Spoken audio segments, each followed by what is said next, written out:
Bonjour, moi c'est Julien, je suis responsable de l'agence de Nuloc à Bordeaux, location d'instruments pour les concerts, les festivals, les soirées, un peu tout l'événementiel. Alors au niveau des études, j'ai un parcours un peu atypique étant donné que j'ai beaucoup appris sur le tas. À la base, j'ai fait des études commerciales parce que c'était un peu la seule chose qui se proposait à moi post-bac dans ma région, très peu informé sur les possibilités. Du coup, je me suis retrouvé en fait en parallèle de mes études à être pris en alternance avec une agence musicale qui s'appelait Musique Action à l'époque et qui s'occupait notamment du festival Reggae Senska, où je me suis retrouvé baigné dans ce milieu-là et un peu touche à tout, parce que dans la musique, on se rend compte qu'au début, dans les petites structures, on est un peu amené à toucher à tout.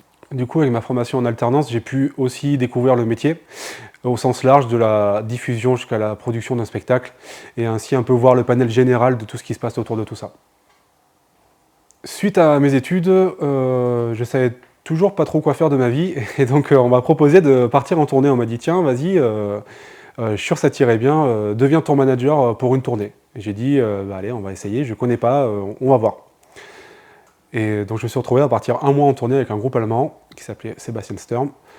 Ma première expérience de tour manager s'étant bien passée, j'ai décidé de me lancer là-dedans et donc d'apprendre un peu sur le tas, et ça m'a amené à travailler avec divers artistes étrangers, américains, jamaïcains, français. J'ai pu par exemple faire des tournées avec un groupe américain qui s'appelle Soldier Roger Army, ou faire des tournées aussi avec des groupes jamaïcains comme Pablo Moses, Mighty Diamonds, Linval Thompson, des groupes français comme The Dynamics par exemple. Des groupes portugais, Three and a Quarter, un artiste canadien qui s'appelait Dubmatix. J'ai aussi bossé avec l'artiste martiniquais qui s'appelait Yanis Odua, avec plusieurs tournées en France et Europe.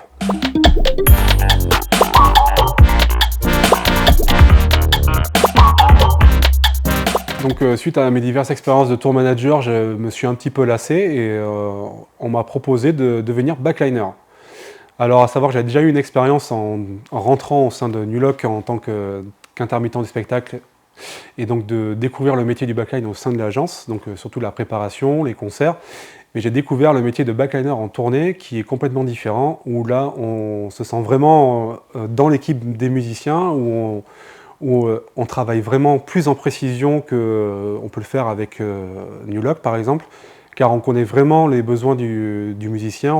Tous les jours, c'est le même montage, démontage, donc on arrive vraiment à monter au plus près pour le confort du musicien.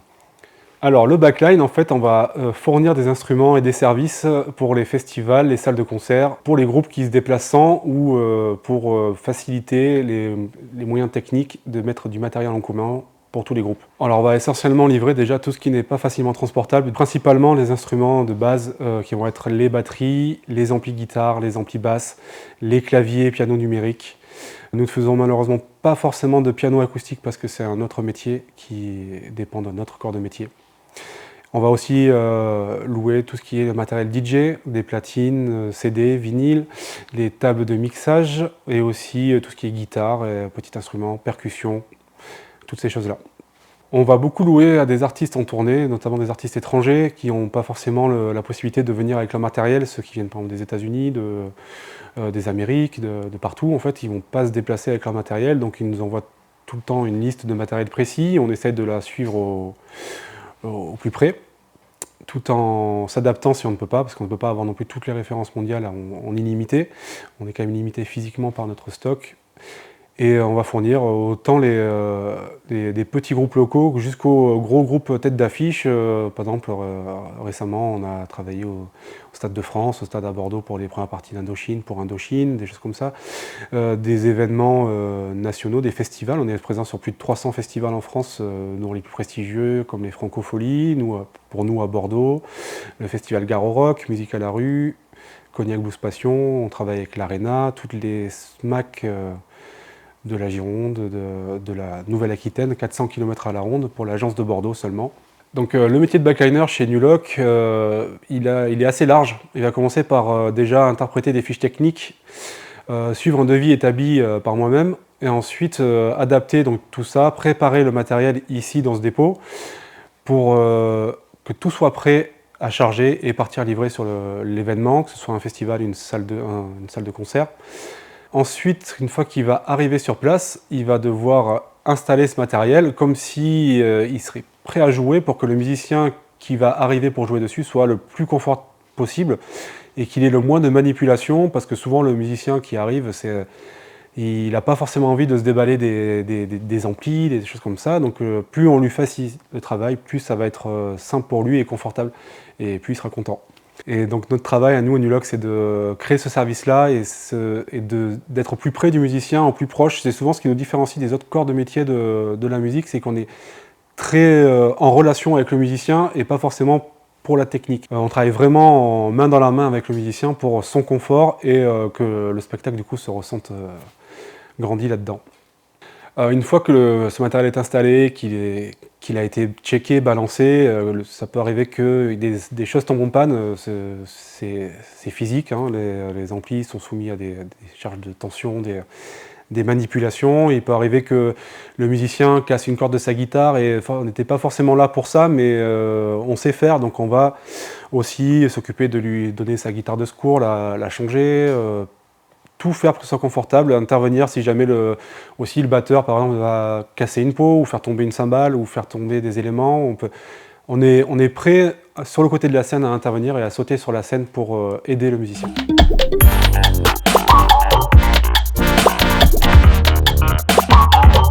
Alors le métier de tour manager. Le tour manager, il est un peu le relais entre le groupe, la production ou booker et la salle de concert où on va aller jouer. Son rôle est un peu de faire le lien de tout ça et de préparer la tournée pour que et l'artiste et la production, pour que tout soit clair en fait. Parce qu'il faut quelqu'un pour un peu lever tous les loups, toutes les petites problématiques qu'on peut avoir et faire appliquer aussi tous les attenants d'un contrat.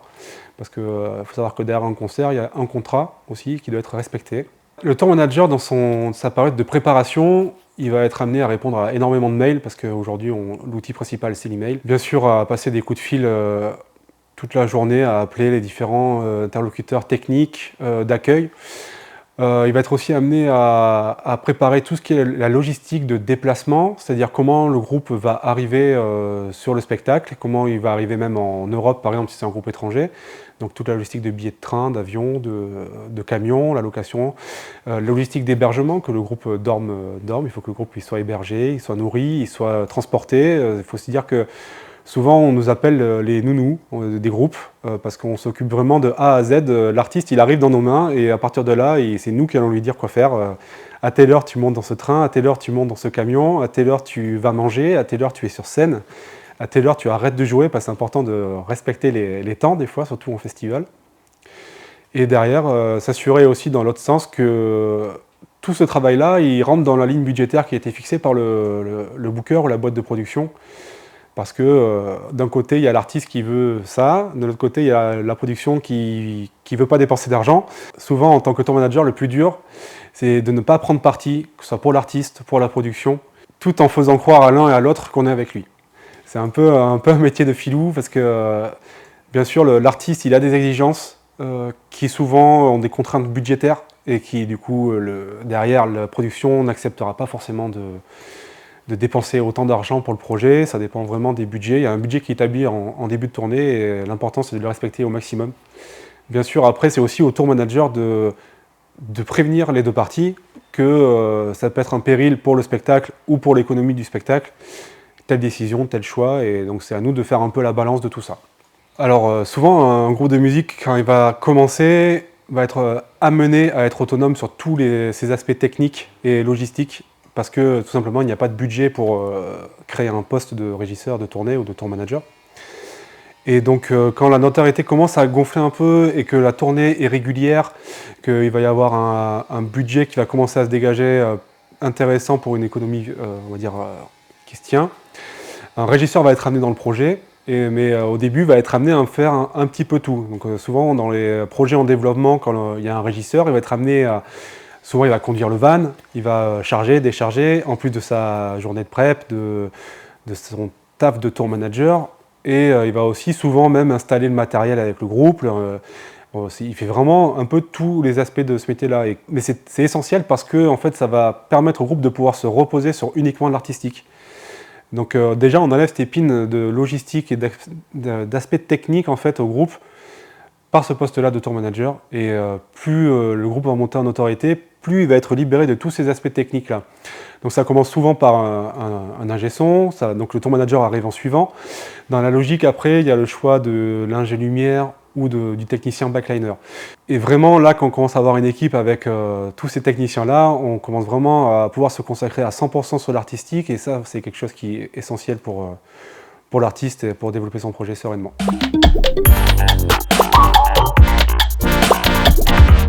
Comment on devient tour manager ou backliner? Pour mon cas, personnellement, j'ai beaucoup appris sur le tas et j'ai beaucoup marché au challenge. C'est toujours arrivé à des moments de ma vie où je ne savais plus quoi faire, où j'étais un peu en indécision totale de ma vie. Et je prenais ça comme un challenge parce que je trouvais ça intéressant déjà de découvrir ce métier-là.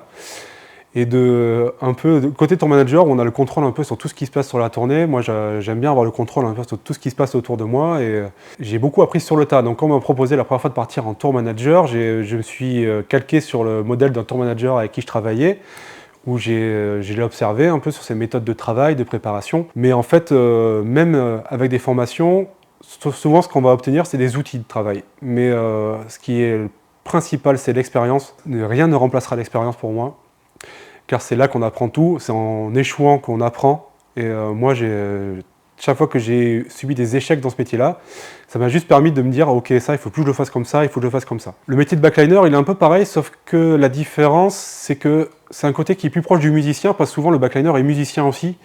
Et il a une expérience de musicien, que ce soit en groupe ou tout seul. Il est obligé de connaître un peu les instruments parce que le régisseur va avoir besoin de savoir s'organiser, de savoir travailler, de créer ses outils de fonctionnement bureautique. Le backliner va avoir besoin de savoir faire fonctionner un ampli guitare, pas forcément de savoir en jouer, mais au moins de savoir comment il fonctionne. C'est essentiel. Pour ma part, moi, avant d'être backliner, j'étais musicien dans un groupe amateur où on a beaucoup tourné, et comme je disais précédemment, on est beaucoup amené à être autonome sur tous les aspects, et à force de monter, démonter ce matériel, même si j'étais pas batteur, ou même pendant les répètes ou les concerts, on a toujours eu envie de taper sur une batterie, qui n'a jamais eu envie d'appuyer sur des notes de clavier, de jouer de la guitare. Au fur et à mesure des expériences et du temps, je me suis retrouvé à pouvoir installer tout le matériel de mon propre groupe, et finalement, je me suis rendu compte que tout est pareil en fait, dans le backline. Après, on apprend en fait en faisant.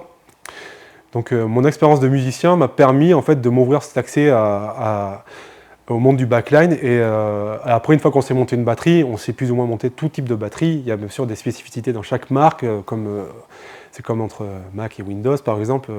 C'est le même fonctionnement, c'est juste la manière de faire qui va être différente, mais principalement c'est les mêmes méthodes.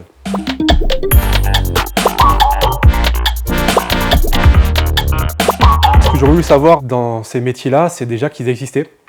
Parce que moi, je viens d'un milieu rural où vraiment l'accès à l'information était nul. Et les centres d'orientation nous orientaient plus dans des carrières manuelles, des métiers de vigne par exemple, parce que moi je viens d'une région viticole.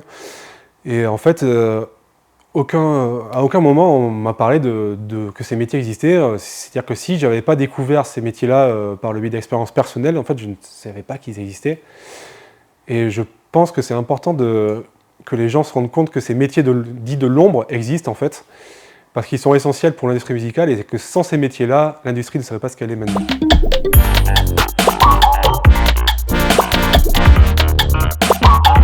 L'important dans un projet en développement, c'est qu'au début, on est souvent tout seul. Dans un premier temps, il faut être très autonome, toucher à tout, et puis comprendre qu'à partir du moment où on a la chance d'avoir un technicien qui commence à s'occuper de nous, que c'est petit à petit, qu'il faut aussi l'accompagner. Mais dans un premier temps, l'autonomie, c'est aussi la clé, quoi. À partir d'un moment, après, le projet peut grossir et peut commencer à nous échapper, et c'est là que c'est important de s'appuyer sur des techniciens, des régisseurs, des backliners, tout en sachant que derrière, après, ça ne veut pas dire que le projet est abandonné et qu'on ne s'en occupe plus. Il faut d'abord acquérir cette autonomie pour pouvoir après déléguer tout ça et accompagner aussi la personne qui va arriver dans notre projet, qui elle ne le connaît pas forcément et va devoir un peu s'adapter à nous, et c'est à nous de lui faciliter cet accès-là.